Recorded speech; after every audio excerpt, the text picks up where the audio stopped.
The whispers started before Nora Clemens even stepped off the stagecoach. She could see them through the dust-streaked window, women in faded calico dresses, clutching their shawls tighter as if scandal were contagious. Men turned away, spitting tobacco juice into the dirt like they were washing a bad taste from their mouths. Nora gripped her worn carpet bag harder. The leather handle was slick with sweat despite the autumn chill that swept through Prescott Valley. She'd known it would be like this. A woman traveling alone with a child that wasn't hers, fleeing a town that had branded her with shame she didn't earn. There was no place in the West where rumors didn't ride faster than horses. The stage driver barely looked at her as she climbed down, her boots hitting the hardpack with a soft thud. "That'll be Prescott, ma'am," he muttered, already reaching for the next passenger's trunk. The dismissal strung less than it should have. She was getting used to being invisible. "Mama," the small voice came from behind her skirts. Lily, just 5 years old with tangled brown hair and eyes too old for her face, peered around at the unfamiliar street. She wasn't Nora's daughter by blood, but she was Nora's all the same, the only good thing to come from the wreckage of the past 2 years. "We're here, sweetheart," Nora tried to sound certain, even as her stomach twisted. She had $17, 2 dresses, and a letter of introduction to a boarding house that might not even take her. The letter was from a preacher's wife in her old town, written with obvious reluctance. "Mrs. Talbot runs a respectable establishment. She may have worked for someone willing to earn her keep." The boarding house sat at the end of a rutted street, wedged between a feed store and a saloon that looked like it had seen better decades, paint peeled from the sign that read Talbot's. Nora climbed the 3 steps to the porch, each one creaking under her weight, and knocked. The woman who answered had a face like sun-dried leather and eyes that could probably see straight through to a person's sins. "Yes." "Mrs. Talbot, I'm Nora Clemens. Mrs. Hartford wrote to you about." "I know who you are." Mrs. Talbot's gaze dropped to Lily, then back up. Something flickered in her expression, too quick to name. "You're the one who ran off with her sister's husband." The accusation hit like a slap. Nora had heard it before, but it never got easier. "That's not what happened." "Doesn't matter what happened, matters what people think happened." Mrs. Talbot crossed her arms. "I don't run that kind of house." "I didn't do anything wrong." Nora hated how her voice shook. "My sister died in childbirth. Her husband, Thomas, he said he'd care for the baby, but he drank, he gambled. When he died in a fight 3 months later, I took Lily, that's all. And the whole town drove you out for it. They said I was after him. They said I seduced him while my sister was barely cold." The old anger surged up, hot and bitter. "I was trying to save a child." Mrs. Talbot's jaw worked like she was chewing on a decision. Behind her, Nora could hear the clatter of dishes, smell something cooking that made her stomach ache with hunger. They hadn't eaten since yesterday. "I need work," Nora said quietly. "I can clean, cook, mend. I'll do anything, please." The silence stretched out until Lily tugged on Nora's skirt. "I'm hungry, Mama." Mrs. Talbot's expression softened just barely. "Room's $4 a week, meals included. You work off 2 of that doing laundry and kitchen help. Can you manage the rest?" Yes, Nora would find a way. She always did. "Then come in before folks get more to gossip about." Mrs. Talbot stepped aside, and Nora felt something in her chest unclench, just slightly. It wasn't acceptance, but it was a roof. The next 3 weeks passed in a blur of lye soap and scrubbing boards, of hauling water and beating rugs until her shoulders burned. Mrs. Talbot wasn't cruel, but she wasn't kind either, just businesslike, keeping Nora at arm's length like she wasn't quite sure the younger woman wouldn't poison the stew or steal the silver. The other boarders were worse. 2 traveling salesmen who looked at Nora like she was part of the evening entertainment, until Mrs. Talbot shut that down with a tongue-lashing that could strip paint. An elderly woman named Mrs. Pierce who sniffed every time Nora walked past. And then there was Mr. Webb, the school teacher, who actually seemed decent until Nora overheard him telling Mrs. Talbot that a woman of questionable character shouldn't be around impressionable young Lily. That had nearly broken her. Nora had cried that night in the tiny attic room she shared with Lily, pressing her face into the thin pillow so the child wouldn't hear. She'd done everything right. She'd saved Lily from a father who couldn't care for her. She'd worked until her hands bled. And still, the world looked at her like she was dirty. "Why they always mad at you?" Lily had asked once, in that blunt way children had of cutting straight to the heart.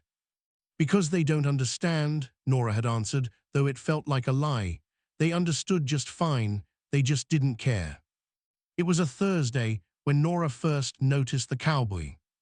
She'd been hanging laundry in the narrow yard behind the boarding house, her arms aching from wringing out heavy sheets. Lily played in the dirt nearby, making small mountains and valleys with her hands. The October sun was warm on Nora's back, the kind of warmth that wouldn't last much longer. Movement caught her eye, someone passing through the alley that ran behind the properties. A man, tall and lean, wearing a battered hat pulled low. He walked with the loose, easy gait of someone who spent more time in a saddle than on his feet. When he glanced toward the yard, Nora looked away quickly, expecting the usual reaction: the judgment, the cold dismissal. But when she risked another peek, he was just walking on. No stare, no sneer, just a man going about his business. She saw him again 2 days later at the general store. Nora had scraped together enough coins to buy flour and sugar, trying to ignore the way Mrs. Gunderson behind the counter counted her money twice like she thought it might be stolen. The cowboy was at the far end of the store, examining bridle leather with careful attention. He was younger than she'd thought at first, maybe early 30s. His face was weathered but not hard, with a strong jaw shadowed by stubble. Dark hair curled slightly at his collar. He hadn't shaved in a few days, and his clothes were worn but clean. When his eyes met hers across the store, pale blue, startling against his tanned skin, Nora felt something strange. Not attraction, exactly, more like recognition, as if they were both outsiders looking in. Then Mrs. Gunderson cleared her throat loudly. "That'll be 92 cents. You got that, or are you short again?" Nora's cheeks burned. "I have it."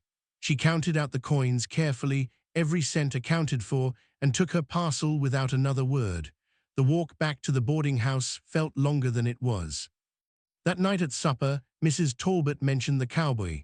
"That's Jack Morrison," she said, passing the potatoes to Mr. Webb. "Works the old Hendricks ranch north of town, keeps to himself mostly."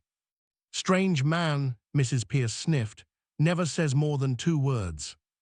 "Nothing strange about a man who minds his own business," Mrs. Talbot replied, with a pointed look that made Mrs. Pierce shut her mouth. Nora kept her head down and cut Lily's meat into small pieces. The child was finally eating properly again, filling out after months of barely scraping by. That was all that mattered.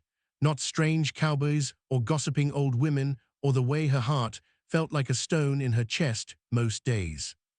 The third time she saw Jack Morrison, everything changed. It was late afternoon, and Nora had taken Lily to the small creek that ran along the edge of town. The child loved the water, loved watching it rush over smooth stones and catching glimpses of small silver fish. Nora sat on the bank, mending a torn apron and trying not to think about the fact that winter was coming and she still didn't have enough saved for proper coats. "Mama, look," Lily pointed downstream, where something moved through the brush. Nora's heart jumped. "Come here, sweetheart, now." But Lily, curious and fearless in the way 5-year-olds were, took a step closer. The brush rustled, and a deer emerged, just a doe, nervous and quick. It saw them and bolted, crashing through the undergrowth. Lily laughed with delight. Then the sound of hoofbeats made Nora's head snap up. A rider was coming fast along the creek trail, and he wasn't slowing down. She could see now it was actually 2 horses, one riderless, running wild, spooked by something. The rider was trying to catch it, but the loose horse was heading straight for where Lily stood at the water's edge. Nora dropped her sewing and ran, but the distance was too far. The horse was too close. Everything slowed and sped up at once.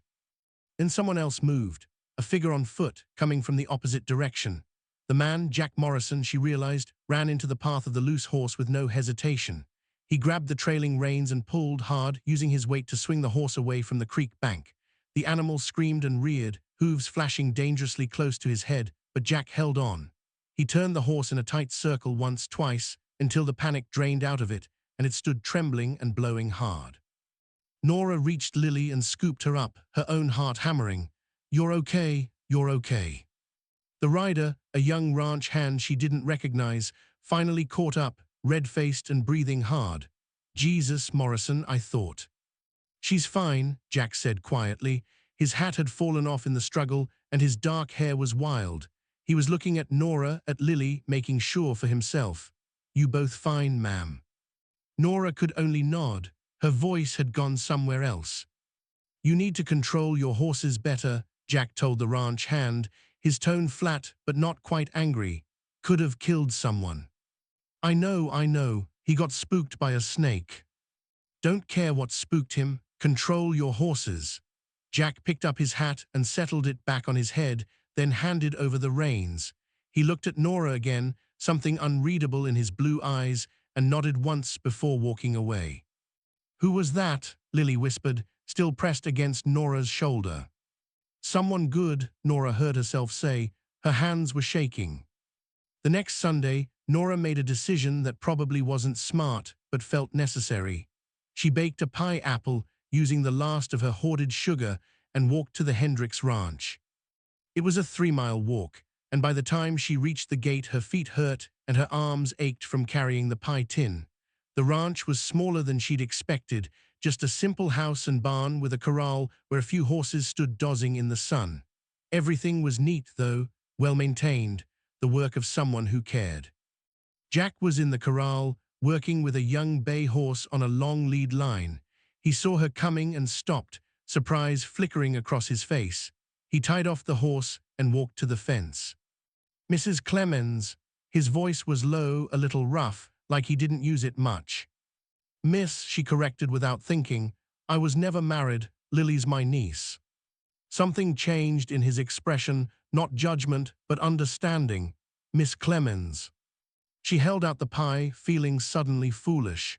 I wanted to thank you for the other day you saved Lily.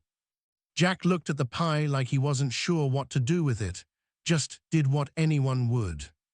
No one else did, though you did. Nora swallowed hard. Most people don't even look at me. They say I'm a bad woman, that I did things I didn't do. I don't care what they say. The simple statement hit her harder than it should have. Why not? Jack was quiet for a moment, his gaze steady on hers. Because I know what it's like when people decide who you are before they know you.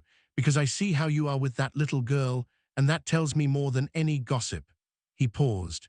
Because you're the first person in 2 years who looked me in the eye at the general store instead of pretending I wasn't there. Nora felt her throat tighten. Why do they do that to you? Went to prison, he said it flat, matter of fact. 4 years for a fight that went wrong, man died, it was self-defense, but that didn't matter much to the jury, got out 8 months ago. He gestured to the ranch. Old man Hendricks gave me a chance. Most folks think he's a fool for it. He's not, Nora said. Jack almost smiled. No, he's not.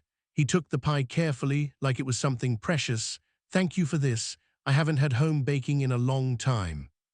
They stood there in the autumn sunlight, 2 people carrying the weight of other people's judgments, and Nora felt something shift inside her chest. It wasn't quite hope, but it was something. I should get back, she said finally. Lily's with Mrs. Talbot, and I don't like to leave her too long. I'll walk you part way. It wasn't a question. Jack put the pie carefully on a fence post and went to get his horse from the corral. When he came back, he was leading a gentle-looking sorrel mare. You can ride if you want, save your feet. I couldn't. She needs the exercise anyway. He held out his hand to help her up. Nora hesitated only a moment before taking it. His palm was calloused and warm, his grip steady as he helped her into the saddle. Then he took the reins and started walking, leading the horse down the dusty road toward town. They didn't talk much. Jack wasn't a man who filled silence with meaningless words. And Nora had spent too long being careful with her own to waste them. But the quiet was comfortable, broken only by the thud of hoofbeats and the creak of saddle leather. When they reached the edge of town, where people might see and talk, Jack stopped. I'll leave you here. Nora slid down, her legs a little unsteady. Thank you for the ride, for everything. Jack nodded. He seemed to want to say something else, his jaw working like he was chewing on words. Finally, if you ever need anything, help I mean, you can find me. Why, the question came out before she could stop it. Why are you kind to me? He looked at her for a long moment, those blue eyes serious. Maybe because nobody else is. Maybe because I think you deserve better than what you've been given. Maybe because when I look at you, I don't see what they see. He gathered the reins. I just see someone trying to do right by a child. That's enough. He led the horse away before Nora could find words to answer. She stood there until he disappeared around the bend, then pressed her hand against her chest where her heart was beating too fast. The weeks that followed fell into a strange new rhythm. Jack didn't come to town often, but when he did, he found reasons to pass by the boarding house. Sometimes he'd nod from across the street. Sometimes he'd stop to talk for a few minutes, his words sparse but genuine. Once he brought a small carved horse for Lily, who clutched it like treasure. People noticed, of course. The whispers got louder. That Morrison man, hanging around Nora Clemens. Two of a kind, aren't they? Both trouble. He's going to break her heart, mark my words, or worse. Mrs. Talbot pulled Nora aside one evening after supper. You're playing with fire, she said bluntly. Morrison's got a reputation, and so do you. Together, you're just giving folks more to talk about. I don't care what they say anymore, Nora said, and was surprised to find it was almost true. You should care for that little girl's sake, if nothing else. Mrs. Talbot's expression softened slightly. I know you've had it hard. I know people have judged you unfairly. But Jack Morrison spent 4 years in prison, Nora. That's not gossip, that's fact. He told me himself. He didn't hide it. Nora met the older woman's eyes. He's the only person in this whole town who's treated me like a human being, the only one who sees me as more than rumors. So yes, I'll talk to him. I'll be his friend, because maybe we both need one. Mrs. Talbot sighed. Just be careful. But being careful was hard when Jack started coming by more often. When he'd show up after his work was done and sit on the back porch steps, teaching Lily how to whistle while Nora hung laundry. When he fixed the wobbly leg on the kitchen table without being asked and refused payment except for a cup of coffee. When his rare smiles started coming a little easier, a little more often. It was hard to be careful when Nora realized she was falling in love with him. The realization came on a cold November evening when frost silvered the ground and her breath puffed white in the air. Jack had brought firewood, a whole cord, cut and stacked neatly behind the boarding house. Mrs. Talbot had protested that it was too much, but Jack just shrugged and said he'd cut extra anyway. Nora found him by the woodpile afterward, brushing bark from his sleeves. You didn't have to do this. Winter's coming, Lily needs to stay warm. We are not your responsibility. Jack looked at her, and something in his expression made her breath catch. Maybe I want you to be. The air between them felt suddenly charged, heavy with things unsaid. Nora took a step closer, drawn by something she couldn't name. Jack. I know I'm not much, he said quietly. Ex-convict, barely making enough to keep food on my own table. Most folks think I'm dangerous. He paused. But I look at you and Lily, and I think maybe I could be better. Maybe I could be someone worth something if I had a reason. Nora's eyes burned. You're already worth something. You're worth everything. Jack reached out slowly, giving her time to pull away. When she didn't, he brushed his knuckles along her cheek, gentle as anything. People will talk. Let them talk. It won't be easy. Nothing in my life has been easy. Nora covered his hand with hers, holding it against her face. I'm tired of being alone, Jack. Tired of feeling like I'm wrong just for existing. When I'm with you, I don't feel that way. Neither do I. His voice was rough with emotion. When I'm with you, I feel like maybe I could have something good again, something real. They stood there in the gathering darkness, the cold biting at their skin, but neither one caring. Then Jack leaned down and kissed her, soft and careful, like she was something that might break. Nora kissed him back, tasting desperation and hope and the beginning of something that felt terrifyingly like happiness. When they pulled apart, Jack rested his forehead against hers. Marry me. Nora's heart stopped. What? Marry me not because you have to, not because I'm trying to save you or any of that nonsense, but because I want to wake up every morning knowing you're there, because Lily deserves a father who'll love her, because I think we could be happy together even if the rest of the world doesn't approve. He pulled back to look at her. I don't have much to offer, but I'd give you everything I have. Tears spilled down Nora's cheeks. Yes, yes. Jack kissed her again, deeper this time, his arms coming around her like he was afraid she'd disappear. When Lily's voice called from the back door, "Mama, it's cold." They broke apart laughing, breathless.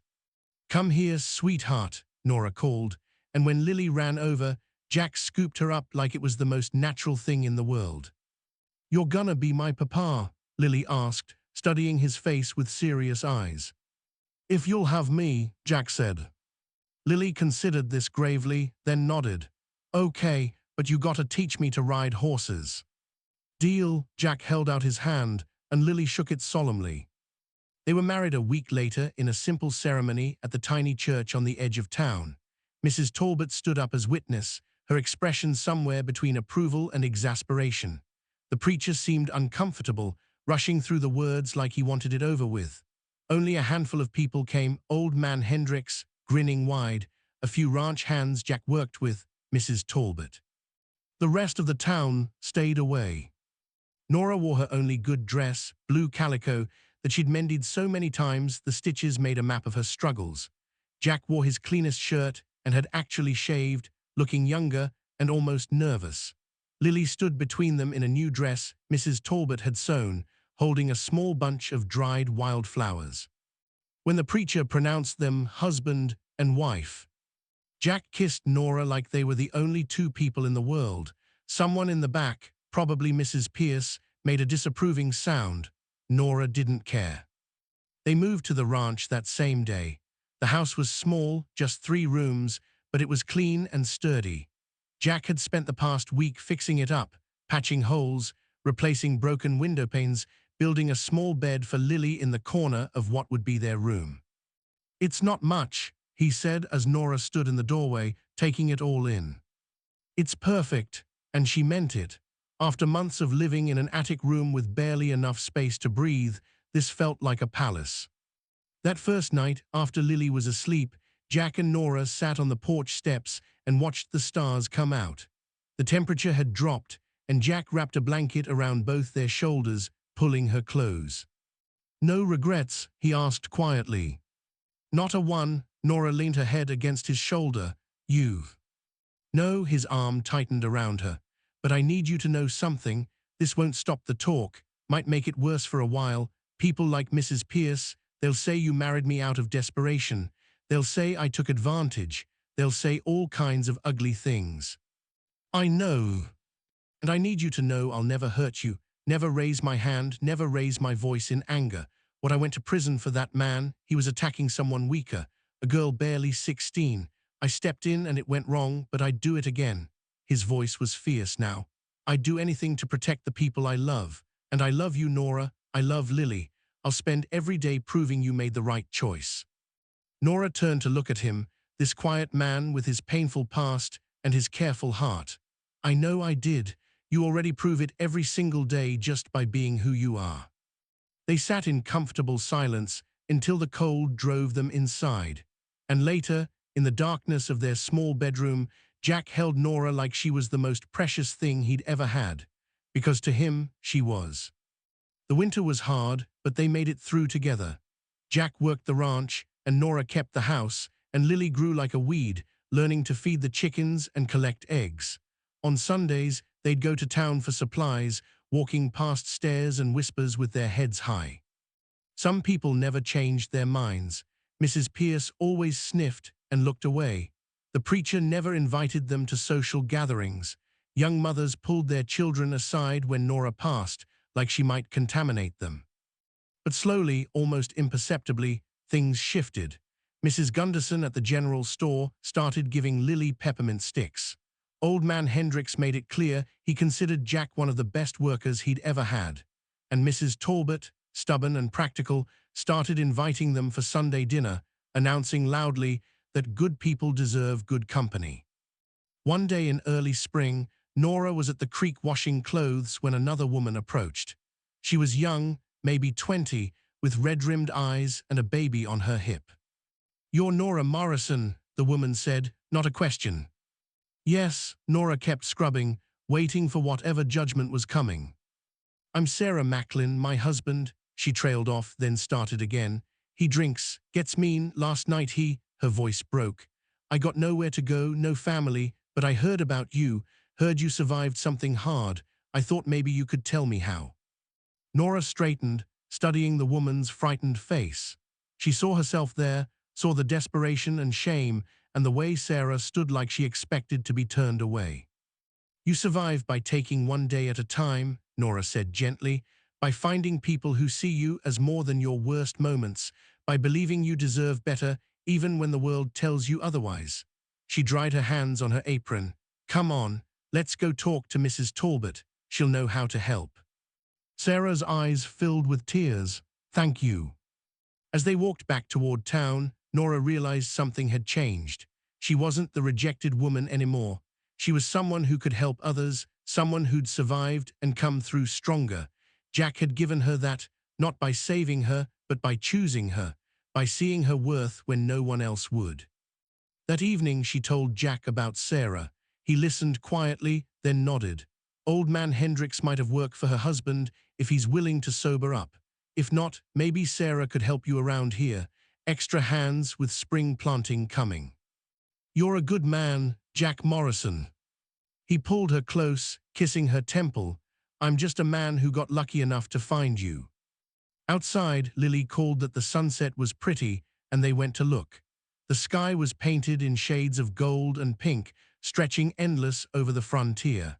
And standing there on their porch, Nora felt something she hadn't felt in years. She felt like she belonged. 3 months later, Nora realized she was pregnant. She told Jack on a warm evening in June, after Lily was asleep. His face went through a dozen emotions: surprise, joy, fear, wonder, before settling on something that looked like pure happiness. "A baby," he whispered, his hand spreading over her still flat stomach. "Our baby." "Yes," Nora covered his hand with hers. "Are you happy?" "Happy?" Jack laughed, a rare full sound that made her heart soar. "I'm terrified, but yes, I'm happy. God, Nora, I never thought I'd get to have this. A family, a real family."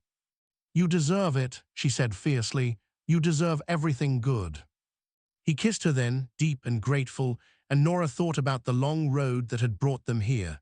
The rejection, the shame, the loneliness, and how Jack had looked past all of it and chosen her anyway. Not because she needed saving, but because he'd seen something in her worth loving. When Lily woke up the next morning and they told her she'd be a big sister, the child shrieked with delight and danced around the kitchen. Jack watched with a smile that made him look years younger, and Nora felt her chest swell with so much love she thought she might burst. She'd been rejected by everyone, branded as a fallen woman, driven from her home, treated like she carried contagion. But one silent cowboy had looked at her and seen the truth, had chosen her not despite her past, but seeing past it entirely. And in choosing her, he'd given her back her future. Years later, when people asked Nora about her story, she'd smile and say simply, "I found someone who saw me for who I really was. That changed everything." But on quiet evenings, when Jack held her close and their children slept soundly, she'd think about that moment at the creek when he'd stepped in front of a panicked horse to save Lily. How he'd risked everything without hesitation. He'd been doing that all along, she realized. Stepping into the path of other people's cruelty, taking the hit so she wouldn't have to. Not because she was weak, but because he knew she'd already stood strong for too long alone. And that was the real story. Not that she'd been saved, but that she'd been seen. Not that she'd been rescued, but that she'd been chosen. By a man who asked nothing but to share her life, her struggles, her victories. In the end, that was everything.